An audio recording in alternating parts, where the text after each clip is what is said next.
di tes COVID juga adalah fakta.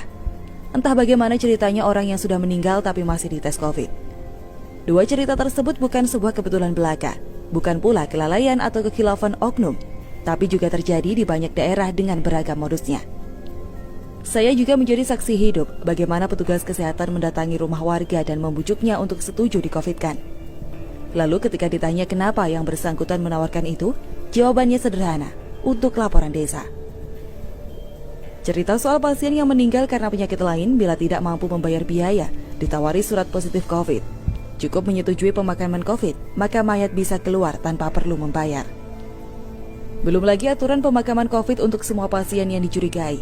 Bahkan meski tidak ada gejala pun divonis dicurigai COVID, sehingga pemakamannya harus sesuai aturan COVID.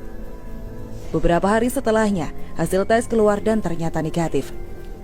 Berapa banyak mayat yang dimakamkan sesuai standar COVID, tapi hasil tesnya ternyata negatif? Banyak. Lalu apakah setelah itu lingkungan sekitar tahu bahwa ternyata hasilnya negatif? Tak banyak. Ini seperti hoax yang terlanjur menyebar. Klarifikasi dan permintaan maaf tak akan pernah cukup menjangkau semua orang yang sudah menerima info hoax tersebut. Berbulan-bulan kita melakukan protes. Banyak sudah yang melawan praktek jahat ini. Lalu kemarin, akhirnya Muldoko mau ikut menyuarakan, meminta pihak terkait untuk tidak memaksakan status COVID ke pasien yang sebenarnya non-COVID. Bagi saya ini jelas angin segar.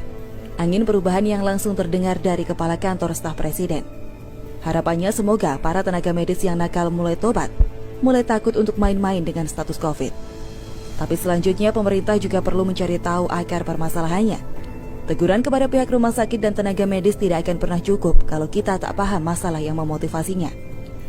Coba jelaskan ke publik, atau minimal cari tahu, kenapa ada pemburuan pasien dan mayat COVID? Kenapa ada tenaga medis yang mengincar penambahan pasien COVID?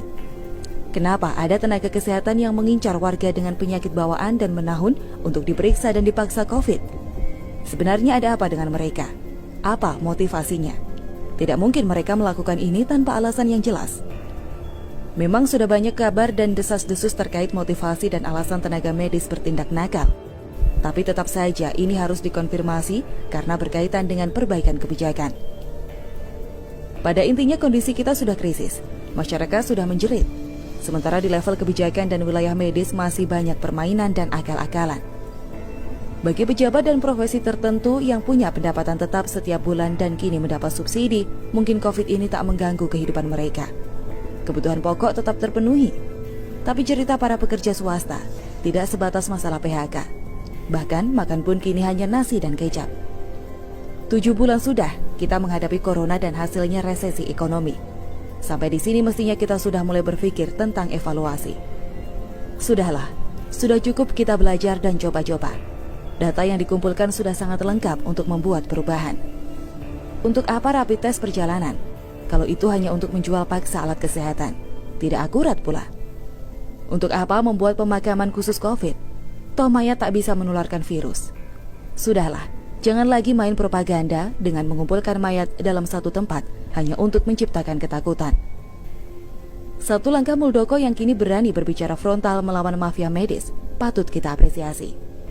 Tapi ini belum selesai. Masih ada beberapa masalah dan perbaikan yang harus diterapkan. Semoga Pak Muldoko mau untuk lanjut melawan. Jangan tiba-tiba menghilang seperti Terawan. Oh ya, Terawan memang tak sempurna, tapi pernyataannya sangat terukur dan jujur. Beberapa pernyataan seperti COVID ini tidak berbahaya, bisa sembuh sendiri, tak perlu semua orang pakai masker, cukup yang sakit saja. Kini semua pernyataan Terawan itu menemukan kebenarannya lewat data yang sudah kita kumpulkan.